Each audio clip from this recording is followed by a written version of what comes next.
Day 2 is in the books, and I know, y'all can't wait for day 3, and I'm here to give you my best available prospects going into day 3 of the 2022 NFL Draft. What's crack-a-lack? It's your boy, Baroshmo, just in case you did not know. So go ahead, become a bro and subscribe. Leave this video a thumbs up if you enjoy the content. As always, let me know what you think in the comment section below. I love having that nice, beautiful football discourse. Let's go ahead, get into it. If you didn't know, we're going to be live streaming a watch-along for day 3, so be there for that. I'll have draft grades for day 2 out in a little bit. So without further ado, top guy, I think it goes without saying, Sam Howell. He was my quarterback too, and a former top 10, or at least thought to be a top 10 prospect coming into this class this year. And hey, man, the guy's he's got a big arm. He probably needs to sit a year. Played in that very RPO heavy scheme under Mac Brown, but the dude's still a good quarterback. Next, we got Perrion Winfrey. Oh, excuse me, Winfrey. It's all that Chinese I had during the live stream. It's coming back up on me. But Perrion Winfrey. This dude's long. He's got a very strong upper body. He's very explosive. He's preferably like a penetrating 3-tech. But the dude's really good. Had a great Senior Bowl. I'm surprised he actually is still on the board after day 2. And then number 3 is my boy, Kinsley E Nag Abari, out of South Carolina. This guy had 2 phenomenal years in the SEC. He doesn't have the same juice, the same bend, same explosiveness as a lot of the other edge prospects in this class, but the guy is violent, kind of a bull in a china shop. Number 4, Braden Smith, excuse me. For me, I get why he's here on day 3, and I've been saying this. He's probably not going to go till day 3. He's widely viewed as a developmental guy. He really just started playing a traditional linebacker role this year at Penn State after the previous year being like an overhang safety. And you could tell his hesitancy when in playing, like just playing around the line of scrimmage. Now that he's not coming downhill, blowing up wide receivers, now that they're tight ends and offensive linemen, he just had that hesitancy. But I think just his raw athletic ability, the physical build, is something worth betting on. Speaking of raw physical ability on top of athleticism, we've got Tyrique Roland, man, at 6'3", 6'4", 205, ran a 4.26 40. He's got 33 and change inch arms. Yeah, he's a press guy, but I don't think he's going to be someone you want in man. Shifty receivers get the best of him. You want this cat in the face of wide receivers. Dude's real good. Carson Strong. Hey, man, if my boy Sam Howell's still on the board, best believe Carson Strong better be on the board. There's real concerns about the knee. He had multiple surgeries on it. But you can't deny, I mean, there's the lack of mobility, but you can't deny he has one of the better arms in this class. Jamari Sawyer, I was kind of surprised. He just feels like a guy the NFL would love. He's a phone booth blocker. Played tackle this past year at Georgia, but he's played kind of all over the offensive line there at Georgia. He's going to be a very good blocker in the NFL. Calvin Austin III, he was my top gadget player in this class, and I thought tested out way better, just looked better than Wan'Dale Robinson, though Wan'Dale ends up getting picked up, and Calvin Austin waiting until day 3 to hear his name. Kellen Deesh out of Arizona State. Doesn't have ideal length, I get it, but at 6'7", he's very active with his hands. He's good at not letting opposing defenders get leverage on him, and he's got good movement skills. I think he's going to be a good steal there on day 3. Damian Pierce out of Florida. He was, I think, my running back 3. And here he is still on the board, which is fine. He is a committee back through and through. He's a fairly good receiver, runs a good route tree, good pass blocker. Ball skills are a bit, but he's a running back. What do you expect ball skills for? And real north-south type of guy. He cuts and goes. Legit player, man. Also had one of my favorite quotes, one of my favorite mic moments at the Combine. Darian Kennard, I think he hurt his stock during the rest of the week at the Senior Bowl. He doesn't have, I don't think he's athletic enough, nor does he have the hands to stay on the outside. He's just going to be a liability. So I think he's a guard, and his guard play looked very so-so at the Senior Bowl. Pierre Strong. This guy is a bell cow. Like, he is... Watch out for him, man. Whoever takes him, like, he's going to be a legit threat in that backfield. He is very good, very patient, good vision, great long field speed. Khalil Shakir, probably my top slot guy. Maybe actually my top, well, that's not true. Calvin Austin's still there. But my top slot guy, one of my top wide receivers left on the board. He has a lot of focus drops, but along with that, he's made a ton of highlight catches. Very crafty receiver. Darian Beavers out of Cincinnati. He's going to be more of this zone drop guy. He's got great length. Former edge player there at Connecticut before transferring to Cincinnati. So I think he's going to be a good player wherever he goes. Zion McCullen coming here at 15. The tape's not great. The Senior Bowl wasn't great, but the way he tested out athletically, you don't mind taking a flyer on this guy and having him be a project corner. Zach Tom, whether you feel he's a tackle, I feel he's a center. I feel like he's a bit undersized, but the dude can move. The dude has 4 stellar seasons at Wake Forest, with his first 2 coming at center, where I think he plays in the NFL, and the next 2 go being at left tackle. He shut down Jermaine Johnson when they played Florida State. Daniel Faalele. Doesn't surprise me that he falls a little bit.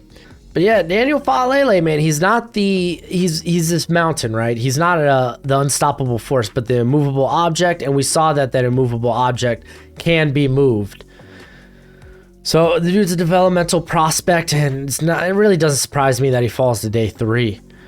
Then Jojo Doman, he's like a sub-package linebacker. He's going to be like 25.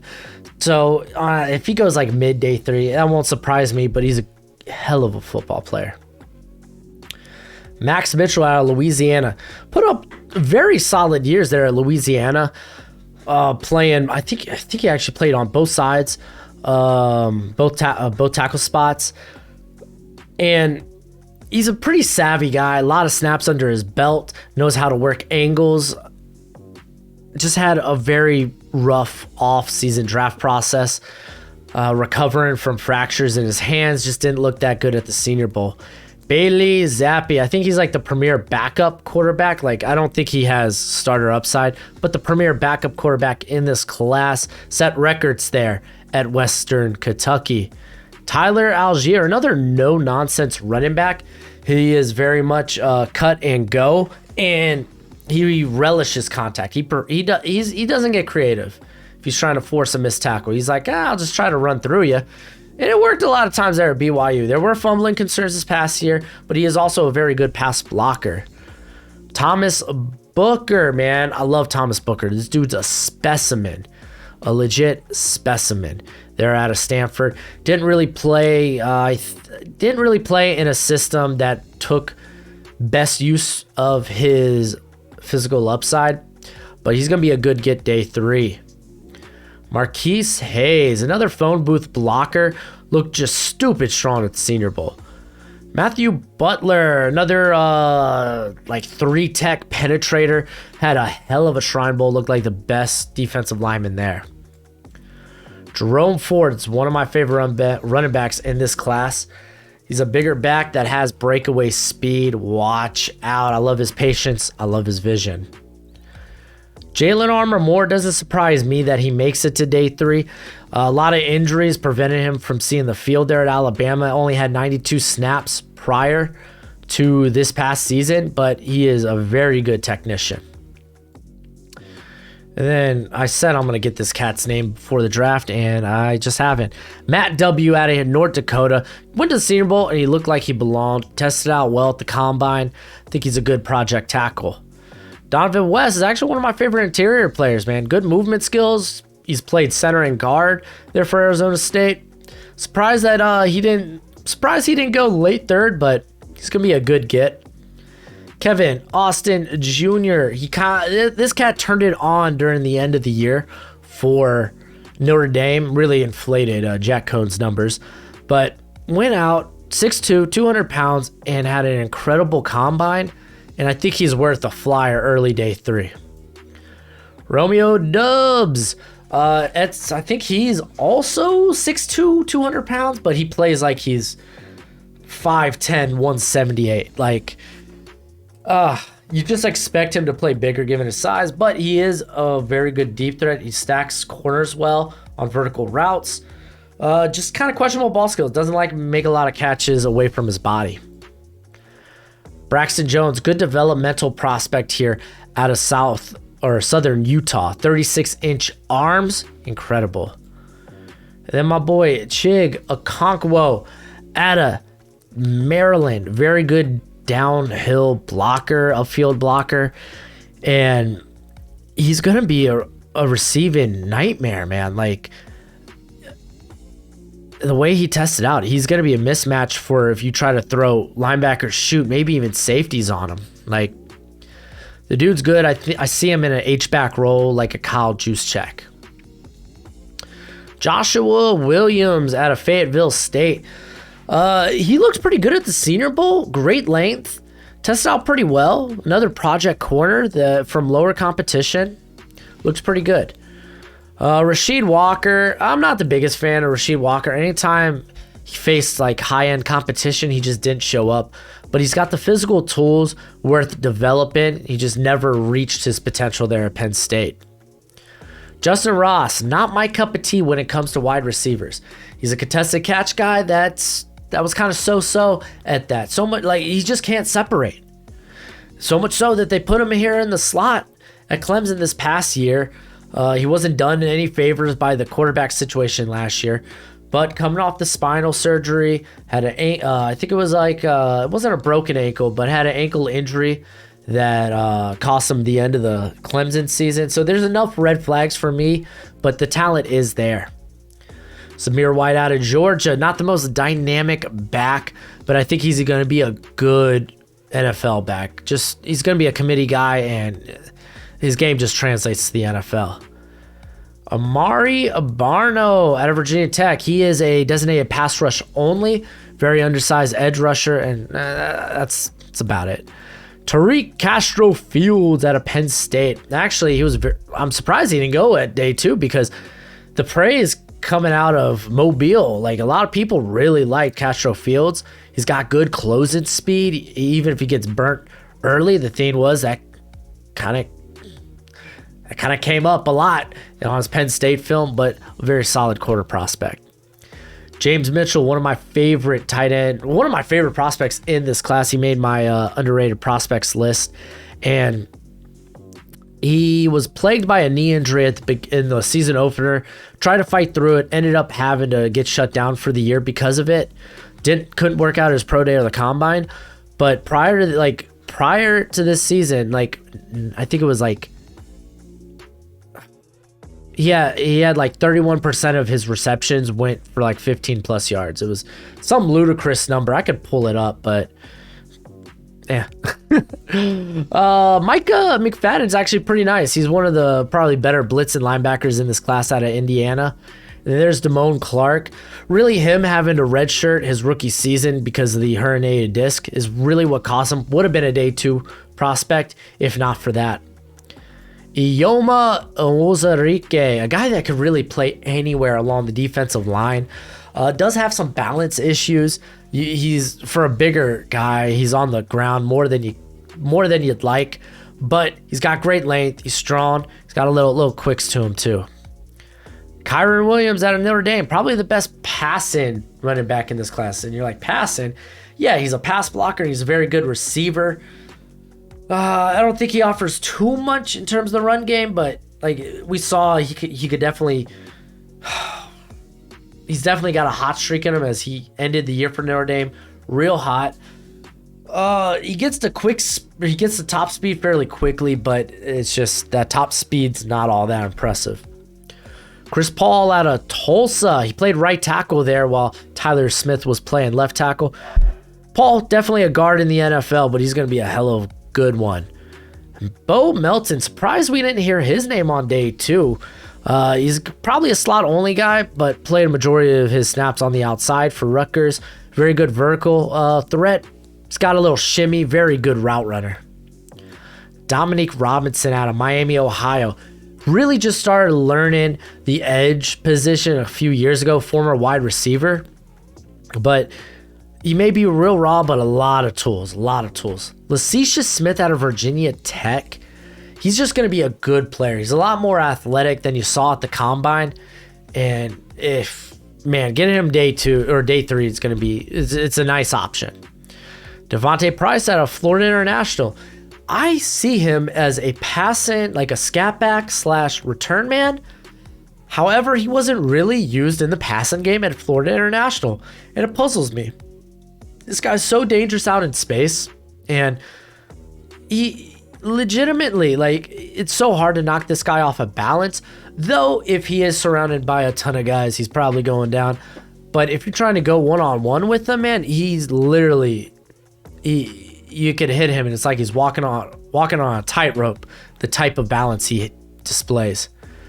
Tyrique Smith doesn't have the juice of a lot of these guys, but he's a very good technician, very good with his hands, just an overall solid player there at Ohio State.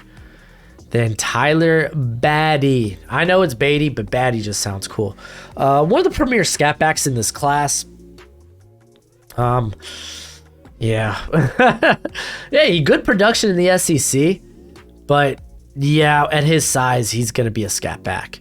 And then let's go ahead and run through. Let me give you a top 100. Malcolm Rodriguez. Surprised that Terrell Bernard's name got called before him, but he's undersized, but he's just a good football player. Then Marquesa Bell out of Florida A&M. He's kind of like a sub-package linebacker, but like probably also going to play like box safety in the slot. Like, you just want him around the line of scrimmage. Darren Mumford, older prospect, just a solid player. He's going to be a good depth piece in the NFL. Jack Sanborn, a bit limited in terms of just as an athlete, but another guy that's just a solid linebacker there for Wisconsin. Javion Hiley, don't be surprised if this cat doesn't get drafted. Just doesn't seem the NFL wasn't high on him. He did get an invite to the combine, but he looked really good at the Shrine Bowl after running a very simple route tree there at Coastal Carolina. He showed that he could run a full route tree and do a good job of that. Very underrated prospect. Kobe Bryant, the Black Mamba out of Cincinnati. Just straight up, like, didn't have the best Senior Bowl.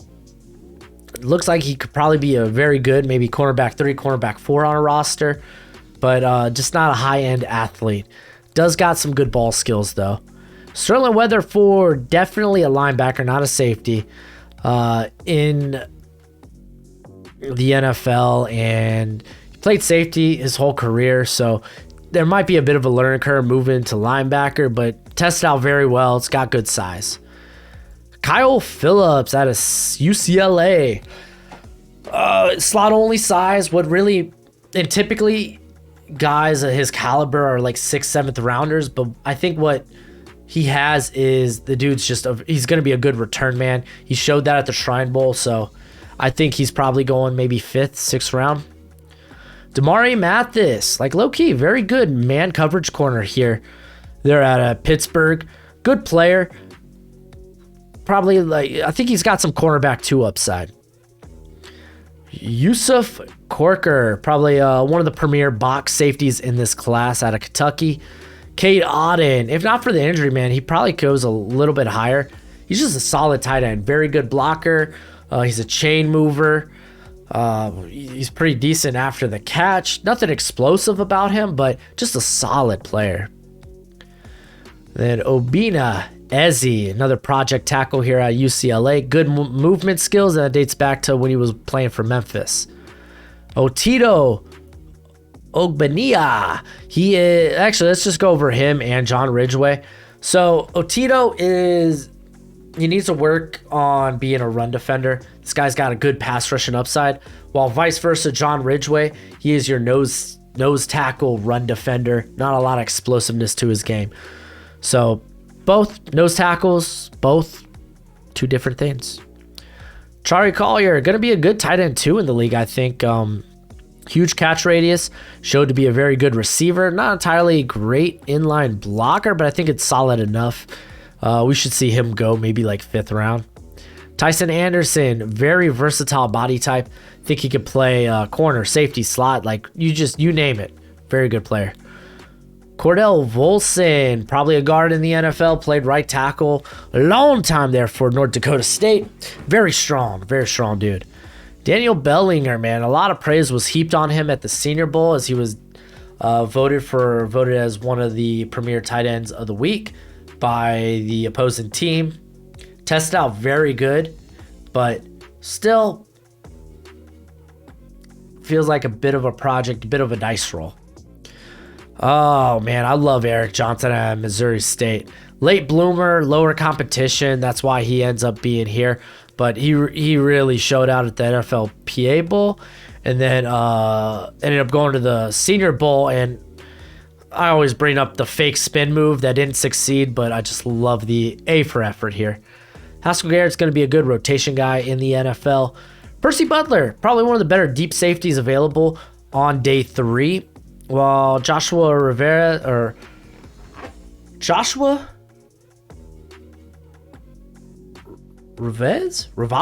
I'm terrible with names. I'm sorry.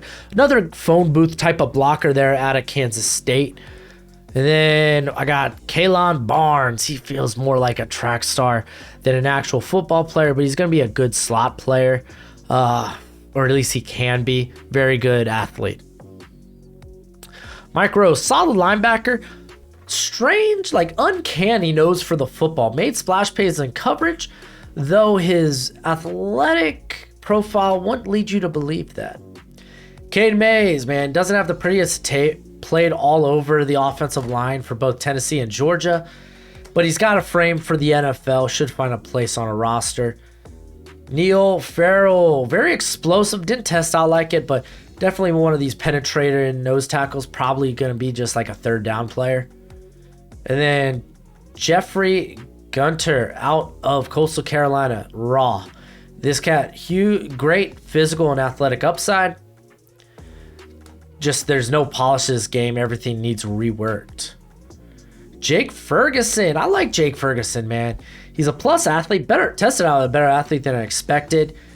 Good receiver. Just finds a way to get open.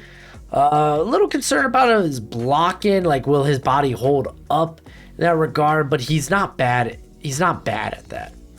Quentin Lay, kind of a do-it-all safety with special team experience out of UCLA. I got my boy Bam Knight at NC State. Very good running back. We're actually going to see Isaiah Spiller. If you want to hear more about them, go check out my running back rankings. As y'all know, I'm not that high on Isaiah Spiller, and yeah, he didn't go in day 2. I was kind of shocked about that. It seemed like the consensus was a lot higher on him than I was. Curtis Brooks, he'd be higher on this list. Be a day 2 guy if he wasn't 25. DeMarco Jackson, pretty solid, a bit raw, but pretty explosive athlete out of Appalachian State. Justin Schaefer, just pretty good guard prospect there out of Georgia. Jalen Naylor, good vertical threat. Doesn't have like ideal size for a vertical threat, but he's got the speed. Here at 85, best available. Oh, Leon O'Neal Jr. Honestly, this dude would have been higher. He's a box safety only, kind of borderline linebacker, just real bad missed tackle problem. His mentality is he wants to destroy, and it just happens he's got a 20% missed tackle rate because of it. Noah Ellis, another nose guy in this class out of Idaho. Then we got Reggie Robertson. Would have been a day 2 pick a year ago if not for injury. He comes back, doesn't really have nearly the best season, but it was still solid nonetheless. Dude's a good prospect. Mario Goodrich out of Clemson, pretty solid prospect, a lot of zone coverage under his belt. Joshua Corbin, dude's got return experience dating back to Texas A&M before the injury, and he had a pretty good year for the Seminoles. Isaiah Thomas showed that he's got a little ability inside, coming from Oklahoma where they play these 3-man fronts. So yeah, he knows how to win on the interior. So he's probably more like a third down rusher coming in. You kick on the interior. Abram Smith, great Senior Bowl, but there's not much to this cat's Oh, how would you say? Not much to his game. Like, there's not one thing he could really hang his hat on. He's just really good at about everything. Spencer Burford, I'm much lower on him than the consensus, but he is a good athlete. Former 3-star recruit, ended up going to UTSA. So a little pedigree to him. It's going to be a good developmental prospect. Jerion Ely out of Ole Miss, another scat back I really like. Got return experience as well. This one is not as it seems. This is actually Isaiah Weston out of Northern Iowa. He's a wide receiver. They just don't have him in the draft network, but not very impressive tape, but the dude tested out well for a bigger receiver. So caught an eye, worth kind of the he's worth a shot. Then Keontae Ingram at a USC. He was a transfer from Texas. Got a little bit of time to shine there at USC this past season. He's got a good. He's going to be a good receiver, and he's actually got some legit speed. So watch out. Dane Belton out of Iowa, man, very experienced corner. Safety there. Could probably play in the slot. He could play in the box. He could play deep. Just overall, very good player. And then we have Ryan Van Denmark. Didn't have exactly the best career at UConn, but he looked pretty good at the Shrine Bowl. Be willing to take a shot on him in the late day 3. Eric Uzakama. This man's game was, you could boil it down to one route: slants. And did I mention slants? Yeah, but he's got good after the catch ability. Then I got Jeremiah Moon, rounds out my top 100. This is your Adam Anderson maybe pick. If you don't like the baggage, didn't nearly have the production that Adam Anderson had. He played a bit edge and also off-ball linebacker, but tested out very well. Incredible length. A guy I don't mind taking a late round flyer on. But that's it for the video. Go ahead, do the YouTube thing. I'm going to get started on these grades. But until next time, you be easy, my friends. Later.